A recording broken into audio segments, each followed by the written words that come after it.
전당포 십자가라고 제목을 붙였습니다. 그렇다고 전당포가 본문에 가장 중요한 의미를 던져주는지에 대해서는 저도 사실은 자신할 수는 없어요. 하지만 전당포 십자가라고 생각했을 때에 그래도 오늘 말씀을 우리가 함께 나눴던 내용이 그래도 좀 연상되지 않을까 싶어서 십자가, 그냥 이게 십자가라고 안 적고 전당포 십자가라고 했습니다. 오늘 우리 말씀 읽었는데요, 여기서 주목하는 단어는 빚진 자입니다. 바울은 왜 여러 사람들에게 빚진 자라고 스스로 그렇게 선포했을까요? 잘 읽어보면 주님의 사랑에 빚진 자라는 표현은 아니에요. 1차적으로. 그러니까 누구에게 빚진 자입니까? 헬라인에게 나는 빚을 졌다. 야만인에게 나는 빚을 졌다. 지혜 있는 자에게, 어리석은 자에게 나는 빚을 졌다. 스스로 사람에게 얽매인다라는 표현을 한 겁니다. 사람들과 편안한 관계에 있다가 아니라 나는 스스로 그들에게 매여서 나는 그들을 위해서 뭔가를 하는 자라는 그런 자기 희생적인 표현이 바로 빚진 자라고 생각해 볼 수 있는 거죠. 왜 이렇게 불편한 단어를 쓰면서 자신을 스스로 얽어맬까요? 복음을 전하는 사람으로서의 사명이 있기 때문입니다. 하지만 이러한 사명을 이행하는 이유는 강요적 성격은 전혀 나타나 있지 않습니다. 철저히 자발적인 그리고 사랑에 있었습니다. 헬라인이나 야만인이나 지혜 있는 자나 어리석은 자에게나 누구든지 사랑하기로 결심하고 복음의 수고를 감당하기로 또 맹세합니다.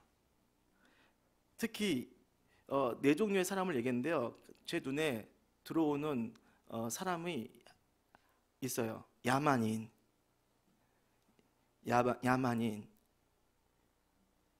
야만이라는 표현을 통해서 우리는 이러한 성격을 한번 생각해 볼 수 있습니다. 나 자신과 전혀 어울릴 수 없는 완전히 성격 다른 사람, 전혀 다른 환경에서 온 사람, 나랑 어떠한 공감대도 형성될 수 없는 정말 불편한 사람, 게다가 일면식도 없는 그러한 사람에게 사랑의 신념을 가지고 복음의 수고를 기꺼이 감당한다. 바울은 이러한 매우 고생스러운 이러한 복음의 직분에 대해서 하나님 꼭 해야 되겠습니까? 라는 표현을 하지 않습니다. 그는 로마서를 통해서 이 직분에 대해서 이 불편한 직분을 주신 주님께 감사를 올려드립니다. 그러면 바울은 이렇게 다른 사람들과 매여서 불편함을 감수하면서 그들에게 뭔가 선한 일을 하겠다라고 결심한 이 모습은 결국은 이기적인 모습이 아니라 이타적인 모습인데요, 원래 바울은 이렇게 정말 거룩한 이타적인 사람이었나요? 아니요, 전혀 그렇지 않습니다. 그가 고백한 걸 볼까요? 내가 전에는 비방자요, 박해자요, 폭행자였다. 그러나 나는 주님께 구원받은 사람이고 나는 그 구원받은 죄인들 중에서 가장 질이 좋지 않은 최악의 죄인이었다. 자신을 완전히 팍팍 깎아내리고 있습니다. 저는 이것이 과장인 줄 알았어요. 참 바울은 자신은 그렇게 일부러 더 많이 깎아내려서 겸손을 드러내는 자구나. 그런데 다시 한번 들어가 보니까 진짜입니다. 그의 진심입니다. 자기 자신을 솔직하게 표현하였습니다. 이렇게 이기적이고 자기 신념에 꽉 막혀 있었던 사람이 어떻게 가장 불편한 사람들에게까지 가서 그 불편을 감수하면서까지 복음에 갇힌 자로 그렇게 나아갈 수 있었느냐? 이렇게 바울이 크게 변화된 이유는 그가 예수 그리스도께 구원받았기 때문입니다. 이제 바울은 로마서 8장을 통하여서 여기에서 방금 1장에서는 내가 빚진 자라고 했는데요, 8장에서는 우리 모두 빚진 자로 선언하면서 그리스도인들은 마땅히 나뿐만이 아니라 우리 모든 그리스도인들은 다 육체의 소욕을 따라 살지 않고 성령의 마음을 따라 살아가기로 결심하는 사람들이라고 설명합니다. 그의 이 선언은요, 우리를 불편하게 합니다. 왜냐? 세상의 소욕을 따라서는 안 된다는 것이죠. 세상의 소욕이라는 것은 생각보다 그렇게 흉악한 것들이 아닙니다. 많은 것들을 누릴 수 있는, 때로는 상식적인 선에서도 볼 때 그렇게 죄스럽게 여겨지지 않는 부분까지 어떻게 보면 포함될 수 있는지도 몰라요. 그런데 바울은 이렇게 선언합니다. 세상의 소욕을 따르지 않고 오직 성령의 마음을 따라 살아가기를 결심한다. 우리가 예수님을 통하여서 구원을 받고요, 또 죄에서 해방되고 나니까 이상한 현상이 발생이 되네요. 원래는 구원을 받았으니까 그 구원받은 특권을 최대한 누리겠다라는 심보가 이게 나타나야 되는 거거든요. 그런데 오히려 스스로 빚진 자라고 선언하면서 나 자신을 불편하게 하는 것입니다. 어떻게 이런 일이 가능하지? 어떻게? 이 이상한 현상을 이해하기 위해서 예수님의 십자가 사건을 우리는 주목해 봐야 합니다. 십자가에는 비청산에 관한 세 가지 원리가 담겨져 있습니다. 첫 번째 원리는요, 인간에게는 죽음으로 꼭 치러내야 할 죄의 채무가 있다. 원래 인간은 하나님을 높이기 위해서 지어진 존재예요. 하나님은 의존적 존재, 하나님이 없으면 나의 존재 가치는 없는, 그래서 이런 특별한 인간의 존재는요, 하나님과의 관계가 필연적입니다. 인간의 생명은 하나님과의 관계 속에서 유지가 되어지는 것이에요. 그렇게 인간은 만들어졌어요. 그런데 인간은 하나님처럼, 자, 주님께서 모세 앞에 나타나실 때 하나님께서 자신을 어떻게 표현하셨습니까? 나는 스스로 있는 자라. 그건 하나님만의 속성입니다. 인간은 흉내낼 수 없고 섞을 수 없는 속성이에요. 그것을 비공유적 속성이라는데, 그런데요, 아담이 이것을 하고 싶어해요. 그가 선악과를 먹을 때 그 마음의 속셈을 드러냅니다. 어떻게 해요? 어떻게 드러냅니까?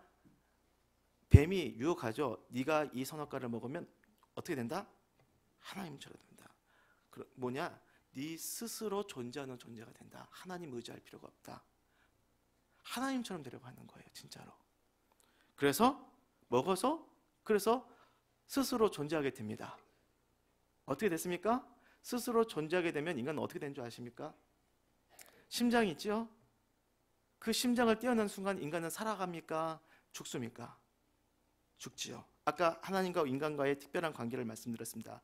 하나님과 인간과의 관계가 형성되어질 때 인간은 생명을 유지할 수 있는, 그렇게 만들어졌어요. 근데 하나님과의 관계를 끊어버렸어요. 심장을 떼어냈어요. 어떻게 됐습니까? 인간은 죽는 거예요. 스스로 존재하는 그런 존재자가 되겠다고 선언했는 그 순간 인간은 죽음의 파멸로 가는 것입니다. 우리가 소극적인 의미로 인간이 죄를 범하면 형벌받아서 죄인 된다, 맞습니다. 하지만 적극적으로 저는 이렇게 표현하고 싶어요. 인간이 죄를 지으면 인간은 그 존재의 원리에 따라서 결국은 죽음으로 가게 되는 것입니다. 인간은 그래도 바로 죽지는 않아요. 하나님께서 잠시 인간에게 인생을 허락하셨습니다. 노아의 과정을 통하여서 때로는 병이 걸려서 하나님께서 뜻하신 그 시기에, 그 일시에 죽게 되는 것이죠. 잠시 인생이 보장이 됩니다. 하지만 결국 죄의 채무를 갚을 수 없기 때문에 죽음으로 가는 인생이 되는 것이죠. 첫 번째, 죽음으로 치러야 할 죄의 채무가 인간에게 있다. 둘째, 예수님은 우리의 죄의 채무를 대신 갚아주기 위해서 십자가에서 보증인이 되어주셨습니다. 법률적 용어를 썼어요. 보증인. 갚을 길이 없는 사람에게 대신 그 채무를 갚도록 하는 그 대상자가 바로 보증인이 아니겠습니까? 근데 예수님은 어쩔 수 없이가 아니에요. 스스로가 보증인이 되십니다. 갚을 능력이 없는 인간을 대신해서 본인이 갚아주세요. 사탄이 절대로 딴 말 하지 못하도록 하나님의 법정에서 아직도 이 사람에게는 죄가 있으니까 죽여야 됩니다. 그런데 딴 말 할 수 없는 강력한 하나님의 변호는 뭡니까? 그는 예수를 믿었다.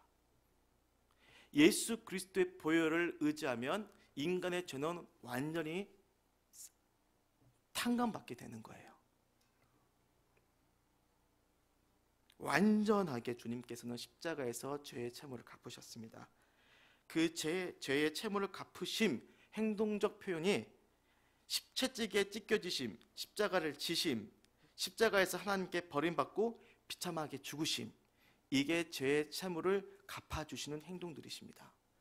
그리고 그 하나님이신 예수 그리스도의 그 보배로우신 피로 예수의 이름을 의지하며 그의 이름을 부르는 자들, 주님을 나의 주인으로 모시는 자들은 한 사람도 빠짐없이 예수의 이름 그 하나 때문에 그 보혈의 능력 의지해서 모두가 다 죄에서 자유케 되는 역사가 일어난 것입니다. 셋째, 예수님의 사랑을 이제 받아들이고 그분을 나의 주인으로 모시게 되면 조건이 붙어 있습니다. 모시게 되었을 때에 그 채무, 그 탕감하는 그 일이 비로소 발동이 되어집니다. 그러니까 하나님을, 예수 그리스도를 인정하지 않으면 그 파격적인 하나님의 구원의 역사가 그것이 그 사람에게 이루어질 수가 없습니다. 조건을 달았어요. 근데 그 조건은 굉장히 쉬운 겁니다. 진심으로 예수님을 인정하면 되는 것이죠. 그래서 주님을 모시면 주님이 확실하게 내 죄의 채무 보증인이 되어주셔서 다 모든 걸 갚아주시고 죄에서부터 자유와 구원의 새로운 삶, 그리고 하나님을 아빠라고 부를 수 있는 새로운 신분을 주십니다. 세 가지의 원리가 이 십자가에 담겨져 있습니다. 이 사실을 좀 더 간단하고 쉽게 표현하겠습니다.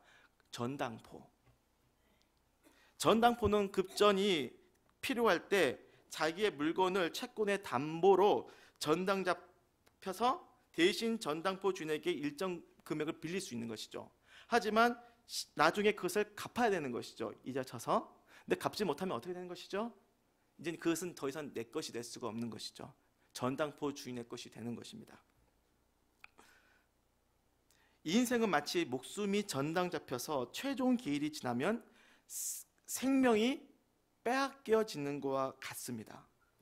갚을 능력이 없는 우리 대신에 예수님께서 자신의 목숨을 지불하셔서 우리에게 생명을 주신 것이죠. 그것이 바로 십자가의 의미입니다. 십자가는 갚을 능력이 없었던 흉악한 죄인, 누구를 얘기하냐면 나를 얘기합니다. 내 모습을 십자가에서 생각나게 합니다. 그것을 꼭 생각이 나게 돼요. 생각이 나지 않으면 안 돼요. 내가 얼마나 하나님 앞에 죄인이었는지가 생각이 났을 때 그 주님이 그런 나를 용서하시고 생명 주시고 주님의 자녀 되게 해주신 것에 대한 절대적인 사랑을 인정하게 되는 것이거든요. 그것을 기억할 때마다 내가 그런 추악한 죄인이었는데 예수님께서 그런 나를 사랑하여 주시고 용서해 주셨다는 그 기억을 할 때마다 어떠한 일이 일어나게 되냐면 우리의 가슴엔 주님이 주신 사랑의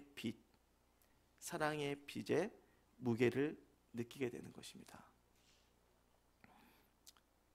이 사랑의 빛의 무게, 특히 예수님을 믿기 전에 내가 얼마나 큰 죄인이었는지를 깊이 깨달을수록, 그러면 우리의 반응은 어떻게 나타나냐? 깊이 깨달을수록 내가 이만한 죄인이 아니라 엄청난 죄인이구나, 정말 죽어 마땅한 죄인이구나. 나중에는 어떠한 찬양으로 갑니까? 벌레만도 못한 죄인이구나. 나는 죽임을 당해도 마땅한 죄인이구나. 자신을 철저하게 깔아뭉개죠. 나는 그런 더러운 죄인이었어. 근데 그런 마음에 깊이 탄식하며 느끼면 느낄수록 내 마음에는 주님의 사랑이 더 크게 만져지고 사랑의 빛의 무게 또한 깊어지는 것입니다. 사실 주님께서 우리에게 더 이상 구원을 얻어야 할 어떤 조건의 빚은 주지 않으셨습니다. 이 사랑의 빚이라는 것이 이 빚을 갚아야지 우리는 비로소 구원받는다는 것은 전혀 아니에요. 구원과는 전혀 관계가 없습니다. 근데 왜 사랑의 빚이라고 말씀을 드리느냐? 이 빚은 구원을 받은 그 은혜를 깨달은 내 마음의 양심에서 비롯되는 것이기 때문입니다. 이 빚을 우리는 외면할 수 없습니다. 왜냐하면 내 양심이 그것을 속일 수가 없기 때문이죠. 이 빚을 져야 그 사랑이 깊이 새겨지게 됩니다. 왜 복음을 전하는 자리로 가게 되는지 아십니까? 어떠한 집사님은 그 전도하러 가는 게 좋을까요? 안 좋아요. 그렇죠? 힘들어요. 왜냐면 내가 다 이렇게 이게 멸시당하고 이렇게 해코지 당하기도 하고 못된 말도 듣기도 해요. 그렇게 모멸감을 느끼는 자리로 왜 갈까요? 주님이 부르신다라는 거야. 내가 그 자리에 있기를 주님이 바라신다라고 느끼는 겁니다. 왜 그런 감동과 느낌이 세워지는 걸까요? 왜 복음의 자리로 갈 수밖에 없게 되는 것일까요? 왜 세상의 편리함과 즐거움을 멀리하는 것, 이거는 우리에게는 참 고통스러울 수 있습니다. 하고 싶은데 하지 말아야 되는 거잖아요. 하고 싶은 걸 하지 말아야 하는 그런 정신적인 고통을 감내하면서까지 우리는 왜 성령의 마음에 귀를 기울이려고 애쓰는지 아시나요? 주님의 사랑, 그 사랑이 내 가족과 친구와 지인에게 흘러가도록 돕고 싶다는 소망이 왜 드는지 아십니까? 놀랍게도 아는 지인뿐만이 아닙니다. 일면식도 없고 전혀 공감대를 함께 느낄 수 없는 전혀 다른 성격과 그런 영역에 있는 저 먼 타국에 있는 사람들까지 주님이 특별한 마음을 주셔서 내가 그곳으로 가야 되겠다. 내가 저 지역으로 가야 되겠다. 그곳은 별로 그렇게 인기 없는 지역인데 그 사람은 그렇게 인기 없는 사람인데 그곳으로 가면 그 사람에게 가면 나는 불편함을 느끼고 때로는 인정받지 못하고 그럴 수도 있는데 왜 나는 그곳으로 가야 되는 것일까? 갈 수밖에 없는 그런 충동을 또 느끼게 되더라는 것이죠. 스스로 자유를 포기하고 스스로 자기 보호를 포기하고 나를 복음으로 불편하게 하고 그리고 가둬버리는 이 비합리적인 행동을 우리는 왜 하게 되는 것일까요?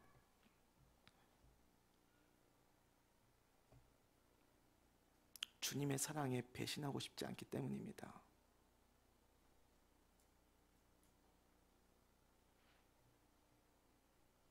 주님의 사랑을 배신하지 말아야 한다는 그 사랑의 빛 때문입니다. 주님의 십자가 사랑을 더 기억하고 싶은 그 사랑의 빛 때문입니다. 사랑의 빛은 아까 여러분들에게 빛청산에 관한 3가지 원리를 말씀드렸는데요. 인간에게는 죽음으로 치러야 할 죄의 채무가 있잖아요. 죽음으로 가는 인생, 일부러 그런 인생과 관계하러 갑니다. 항상 밝고 즐거운 사람들과 함께 있고 싶은 게 우리의 마음 아닙니까? 근데 우리는 왜 장례식장에 가서 슬픔을 당한 그런 사람들에게 가서 주님의 사랑을 위로하러 갑니까? 그 죽음의 그리움이 드리워져 있는 어둠의 그러한 골짜기와도 같은 곳으로 우리는 왜 애써서 일부러 그곳으로 가는 것입니까? 주님께서 나의 죽음의 인생의 자리로 들어오셨기 때문이죠. 예수님께서 나의 죄의 채무를 대신 갚아주셨잖아요. 다른 사람의 죄의 채무에 대해서 나 몰라라 하지 않게 됩니다. 그 사람이 그 죄의 채무 때문에 얼마나 고통스럽고 힘들어하는지 그 마음의 불편함과 괴로움이 나와는 관계없는 것으로 보여지지가 않습니다. 뭔가 의미 있게 보여집니다. 고통당하는 눈빛을 보면 왠지 외면할 수 없게 됩니다. 셋째, 아까 제가 뭐라고 말씀드렸죠? 예수님을 정말 나의 주님으로 모셨기 때문에 내가 그 죄사함을 받았잖아요. 다른 사람도 예수님을 받아들였으면 좋겠다. 주님의 십자가, 빛청산의 원리였던 이 3가지를 나의 삶으로 끌어들입니다. 그리고 나를 통해서 그런 원리들이 하나님께서, 주님께서 다른 사람들에게도 그 원리들이 이루어질 수 있도록 돕고 싶은 거예요. 그것은 결코 즐겁고 편안한 자리만은 아닙니다. 불편한 자리죠.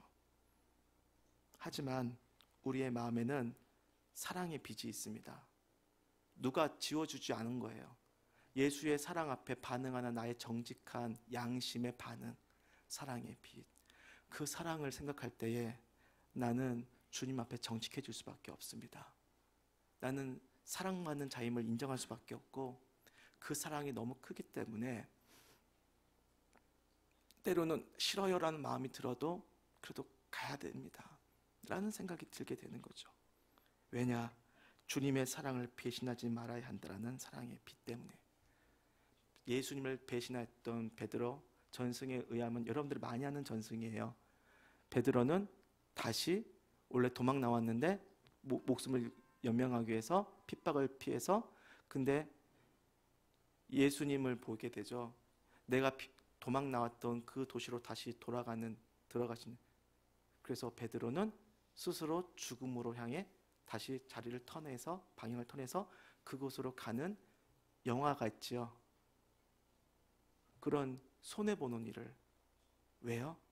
내가 예수를 배신했던 특별한 경험을 가지고 있었지만, 그 특별한 경험에는 상처가 아니라 그걸 감싸주신 주님이 가신 자리는 난 더 이상 배신하지 말아야 된다는 특별한 감정이 발동된 거잖아요. 사랑을 받은 자는요, 사랑 앞에 우리는 움직일 수밖에 없습니다. 말씀 마무리합니다.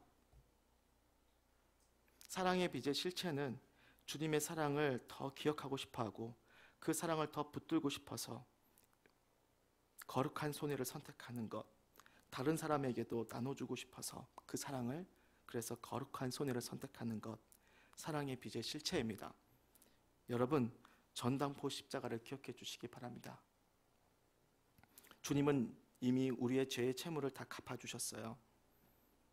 그리고 우리는 갚지 않아도 될 그 사랑의 빚을 스스로 짊어지고 주님의 사랑에 감격하면서 손해보는 그 자리로 갑니다. 그곳에서 우리는 예수님을 더 깊이 새길 수 있기 때문입니다. 우리 주의 십자가를 더 사랑했으면 좋겠습니다. 우리 함께 찬양할 때요,